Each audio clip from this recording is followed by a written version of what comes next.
ஸ்ரீ குணரத்ன கோஷத்தில் 31வது ஸ்லோகம். ஸ்வதஸ்ரீத்வம் விஷ்ணோஹோ ஸ்வமசி தத ஏஷைவ பகவன் த்வதாவ்யர்த்தத்வித்தேப்ய பவத பராதீன விபவஹ ஸ்வயா தீப்த்யா ரத்னம் பவதபிமஹார்கம் ந விகுணம் ந குண்டஸ்வாதந்த்யம் பவத இதி ந ச அன்ய ஆஹித குணம். இப்போ இதுக்குள்ள அர்த்தத்தை பார்க்கலாம்.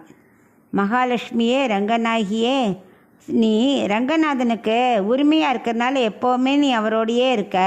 அதனால தானே உன் மூலம் பெருமைகள் அடைஞ்ச அவருக்கு இயல்பான பெருமைகளை கொண்டு விளங்குறார்.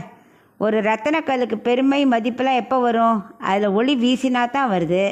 ஆனாலும் அந்த கல்லை யாரும் தனியாக ஒளியை மட்டும் மதித்து சொல்ல மாட்டா. ரத்தனமும் ஒளியும் சேர்ந்தது தானே அதுக்கு மதிப்பே. அதனால் ஒளியால் உண்டாக்கிய சிறப்பை ரத்தனம் ஏற்கிறது இல்லையா? அது வெளில தனித்தனியாக பிரித்து சொல்ல மாட்டா. அதை மாதிரி நீயும் ரங்கநாதனும் சேர்ந்தே இருக்கிறனால தான் பெருமைகள் கூடி இருக்கு அப்படிங்கிற.